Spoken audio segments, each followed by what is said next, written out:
Hey, Pastor Sam here with your verse of the day for Gospel Gunslingers. We're having a lot of fun today. We're deep in Ecclesiastes, back in the Old Testament. These are some real gems, these books of wisdom.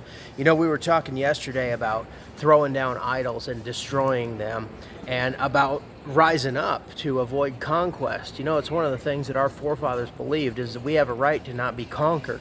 And then to govern ourselves is just the logical extension from that. Of course, we find self-government in the Bible too, and the punishment of crime and the eradication of evildoers and the extermination and campaigns of extinguishment of not only the committers of those sins, but then the removal of the blood and the judgment of God. The guilt for those sins is removed from our land so that God won't come in and crush us. It's very important what we're learning as gospel gunslingers. So here we are in Ecclesiastes. This is 9:14. There was a little city and few men within it, and there came a great king against it and besieged it and built great bulwarks against it. Now there was found in it a poor wise man, and he by his wisdom delivered the city, yet no man remembered the same poor man. Then said I, wisdom is better than strength. Nevertheless the poor man's wisdom is despised, and his words are not heard. Wisdom is better than weapons of war, but one sinner destroyeth much good. And verse 17, right out here in the middle, maybe the most important of all. The words of wise men are heard. The words of wise men are heard in quiet, more than the cry of him that ruleth among fools. Okay, so here's the deal. A lot of times it's the guy that brings the bad news who comes and brings the wisdom of God on how to save a city, how to save a society by breaking down the idols, kicking butt and taking names, that later is not remembered and his words are not heard. I guess that's just part of life as a gospel gunslinger, is slaying the dragon and then afterward not getting any credit for it. Maybe peace and safety is credit enough.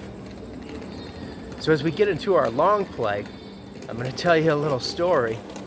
There was a town in the United States, a great city with interstate beltways going hither and yon. And nobody loves Mexicans more than me, right? I live amongst these people and I really appreciate them. But there are some heathenistic tendencies that the Catholic Church has drilled into these people. And in this city, there began to sprout idols, concrete idols of their Queen of Heaven. I guess it probably started just with one on a little hilltop, but before long there were more of these idols than you could even count. And every one of them, they weigh more than 100 pounds. Well, the big ones do anyway. And they just started growing in this one place.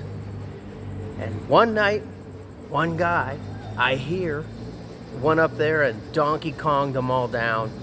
Went up there with a hammer and smashed them all. And made it known that, look, we don't have heathen gods here in this nation. And that's the reason that the blessing of God is on our nation. And after a disaster was made out of that place, and all this happened, very organically. The construction of these heathen idols and the destruction of them. Well, before long, there was not an idol or a plastic flower in that place. I guess the worshipers of that Queen of Heaven went up and disposed of the remnants and the shards and the pieces of their smashed down idols of their goddess. Nevertheless, it led to a golden age. It led to a golden age, and that city got to continue for some time without horrific judgments of God coming on it. But it's been some time now, and surely it will return to back the way it was. This is the encroachment of sin. It's only the rising up of the gospel gunslinger that leads us into a new golden age. And when it happens, those guys are forgotten. I hope we remember our heroes this day. We have our Memorial Day, and we have our Flag Day, and we have our Independence Day. And what we really need to remember is those theologians, those people who looked in the Bible, who found that they had a right to stand up, and who knew God enough to get him to go out with their armies to rise up and crush their enemies. So this day we just lift up our nation, we lift up our free hemisphere, we lift up the people of Venezuela, and we call forth the grace of God, the patience of God for a short season. In Jesus' name, I'm Pastor Sam.